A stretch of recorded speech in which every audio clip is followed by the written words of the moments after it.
Salam sejahtera pemirsa, berjumpa kembali di dalam pembahasan buku Jangan Kita Melupakan Sejarah. Dan pada hari ini kita sudah memasuki halaman yang ke-25 dengan judul Pesan Mendesak. Ayat inti kita pada hari ini terdapat dalam Matius 22 ayatnya yang ke-9. Sebab itu, pergilah ke persimpangan-persimpangan jalan dan undanglah setiap orang yang kamu jumpai di sana ke perjamuan kawin itu.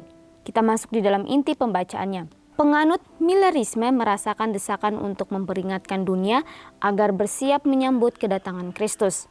Salah satu sarana utama yang mereka gunakan adalah pertemuan perkemahan, suatu bentuk pertemuan keagamaan yang digunakan oleh kaum Metodis dan lainnya sejak sekitar tahun 1800. Prakarsa untuk pertemuan perkemahan dari penganut Millerisme pertama terjadi pada Konferensi Umum Boston pada bulan Mei 1842. Pada tanggal yang sama di tahun 1843 yang sudah tertentu semakin dekat dengan peristiwa besar ini, ternyata sebagian besar dunia belum memperoleh peringatan. L.C. Collins mengungkapkan iman banyak orang ketika ia menulis, "Iman saya kuat terhadap kedatangan Kristus pada tahun 1843. Saya tidak membuat perhitungan untuk hal apapun di luar selain untuk kemuliaan. Namun, dengan waktu yang begitu singkat untuk membangun para gadis yang tertidur dan menyelamatkan jiwa-jiwa, kita harus bekerja, terus bekerja siang dan malam. Tuhan telah mendorong kita keluar dengan segera untuk memberikan undangan terakhir, dan kita harus bekerja dengan sungguh-sungguh dan memaksa mereka untuk datang, sehingga rumahnya dapat dipenuhi. Orang-orang kuat di Israel sedang menantikan bantuan kita. Seruan tengah malam masih harus dikumandangkan dan diserukan di setiap lembah dan di atas setiap puncak bukit dan daratan. Kegentaran yang mengerikan masih tetap mencengkram orang-orang berdosa di Sion. Krisis akan datang sebelum pintu kasih karunia ditutup selamanya terhadap mereka. Mereka harus disadarkan untuk merasakan bahwa sekaranglah waktunya atau tidak sama sekali. Situasi mendesak dan tanggung jawab sangat terasa di benak para pengikut Miller pada pertengahan tahun 1842. Sehari setelah Collins menulis suratnya, Konferensi Umum Boston yang penting dibuka dengan Joseph Bates sebagai pemimpinnya. Konferensi itu tidak hanya memutuskan untuk mengadakan pertemuan perkemahan, tetapi juga menunjukkan sebuah komite untuk mengawasinya. Tujuan utama pertemuan itu adalah untuk membangun orang berdosa dan memurnikan orang Kristen dengan menyampaikan seruan tengah malam. Beberapa pengikut Miller merasa bahwa upaya untuk mengadakan pertemuan semacam itu agak berlebihan. Bagaimanapun, pertemuan perkemahan adalah usaha yang besar. Apa? Tanya beberapa orang. Segelintir orang Advent, penanti kedatangan Kristus, mengadakan pertemuan perkemahan. Wah, mereka hampir tidak mampu mengadakan pertemuan di gedung. Namun, kata kuncinya adalah bahwa mereka akan mencoba meskipun kelihatannya sulit. Dan Tuhan membalas iman mereka. Josiah Leach memperkirakan sekitar 500-600 orang bertobat kepada Tuhan selama 2 pertemuan perkemahan oleh penganut Advent yang pertama. Ada pelajaran di sini. Yang penting bukanlah penampilan luar, tetapi berkat Tuhan. Dan Dia tetap bersedia memberkati mereka yang melangkah maju dalam iman dan untuk mencoba. Ya puji Tuhan, pelajaran yang sangat luar biasa pada hari ini mengingatkan kita kembali yang mengaku sebagai orang-orang Kristen. Pada hari ini Tuhan mengingatkan kembali kepada kita ya bahwa kedatangan Kristus yang kedua kali sudah semakin dekat. Biarlah itu boleh dapat menggerakkan hati kita semua umat manusia untuk dapat menjalankan apa yang Tuhan selalu inginkan di dalam kehidupan kita. Ya ketika kita ingin mendapatkan janji yang Kristus sudah janjikan kepada kita, yaitu kita akan mendapatkan hidup yang kekal bersama-sama dengan Kristus di surga nanti.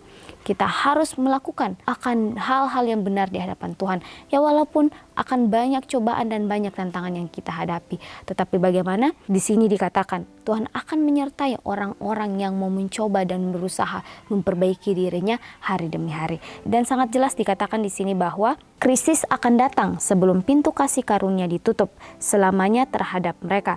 Mereka harus disadarkan untuk merasakan bahwa sekaranglah waktunya atau tidak sama sekali. Ya, pelajaran pada hari ini sangat luar biasa mengingatkan kita kembali bahwa ketika kedatangan Tuhan yang kedua kali sudah semakin dekat, banyak krisis yang kita hadapi pada saat ini, banyak masalah, bahkan dikatakan bahwa kegentaran yang mengerikan masih tetap mencengkram orang-orang berdosa di Sion.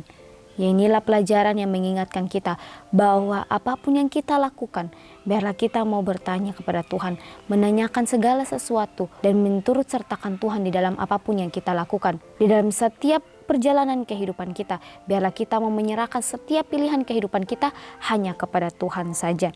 Sangat jelas dikatakan di sini juga bahwa mereka harus disadarkan untuk merasakan bahwa sekaranglah waktunya. Ya, banyak nubuatan-nubuatan yang sudah terjadi pada zaman ini. Inilah pengingat untuk kita sebagai umat-umat Tuhan yang mengaku sebagai orang-orang Kristen. Diingatkan kembali kepada kita bahwa sekaranglah waktunya untuk kita dapat membenahi diri kita masing-masing. Untuk dapat melakukan apa yang baik dan benar di hadapan Tuhan setiap harinya. Sebelum pintu kasihan Tuhan tertutup atas kita umat manusia.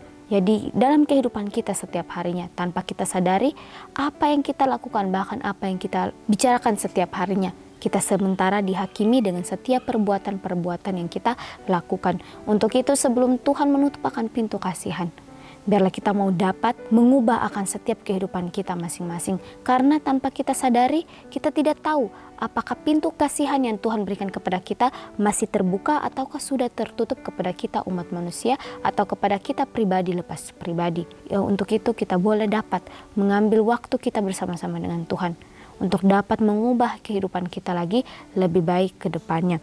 Karena setan tahu bahwa kedatangan Tuhan sudah semakin dekat. Dia tidak senang melihat kita sebagai umat manusia dekat dengan Bapa kita di surga. Untuk itu dia akan menggunakan berbagai-bagai cara untuk dapat menjatuhkan kita, bahkan menjauhkan kita daripada Kristus. Ya, bahkan dikatakan di sini bahwa namun kata kuncinya adalah bahwa mereka akan mencoba meskipun kelihatannya sulit. Ya, walaupun dalam proses kehidupan kita berusaha untuk melakukan yang benar setiap harinya, tetapi itu sangat sulit. Kita harus percaya bahwa Tuhan akan beserta dengan kita. Tuhan akan selalu menjaga dan melindungi kita. Tuhan akan menguatkan kita masing-masing ketika kita mau mencoba merubah akan diri kita masing-masing. Bahkan dikatakan di sini bahwa yang penting bukanlah penampilan luar tetapi berkat Tuhan. Dan dia tetap bersedia memberkati mereka yang melangkah maju dalam iman dan untuk mencoba. Ya, bagaimana iman itulah yang dibutuhkan kita sebagai orang-orang Kristen. Biarlah apapun yang kita lakukan, apapun yang kita kerjakan, biarlah kita selalu meminta iman itu daripada Tuhan. Menguatkan akan iman kita masing-masing. Ya, walaupun ketika kita meminta iman itu tidak langsung datang. Tetapi kita akan banyak menghadapi masalah dan juga banyak ujian. Tetapi ujian dan masalah itulah yang akan dapat menumbuhkan iman kita masing-masing. Asalkan kita mau mencoba untuk melangkah, untuk dapat merubah akan pribadi lepas pribadi. Ya, pelajaran ini khususnya untuk pribadi saya sendiri. Bagaimana kedatangan Tuhan sudah semakin dekat. Biarlah kita mau dapat mengoreksi akan diri kita masing-masing. Dan biarlah kita mau selalu mengingat apakah pintu kasihan yang Tuhan berikan kepada pribadi lepas pribadi kita, apakah masih terbuka atau tanpa kita sadari pintu kasihan itu sudah tertutup sehingga kita tidak bisa lagi membedakan mana yang baik dan juga mana yang jahat. Untuk itu dalam setiap apapun yang kita lakukan, biarlah kita mau selalu menyerahkan akan setiap pilihan kehidupan kita kepada Tuhan. Melakukan apa yang Tuhan kehendaki setiap harinya dalam kehidupan kita. Walaupun ketika kita melakukan hal-hal yang baik dan juga hal-hal yang benar, itu tidak gampang untuk kita lakukan. Akan banyak tantangan dan banyak rintangan. Tetapi biarlah kita mau selalu meminta Tuhan untuk dapat membantu kita melakukan semuanya. Karena hanya Tuhanlah yang dapat membantu kita. Tidak ada satupun orang yang dapat membantu kita. Tetapi sebaliknya Tuhan akan menggunakan orang-orang di sekitar kita, bahkan keluarga kita sekalipun, supaya kita bertumbuh menjadi orang-orang yang lebih kuat dan juga orang-orang yang lebih mempercayakan kehidupan kita hanya kepada Tuhan saja. Ya, baik pemirsa, biarlah pelajaran ini boleh kita ingat selalu dan boleh kita lakukan di dalam kehidupan kita masing-masing. Inilah pelajaran bisa saya bahas pada hari ini. Kita akan berjumpa kembali di dalam pembahasan yang berikutnya. Salam sejahtera dan Tuhan Yesus memberkati kita semua.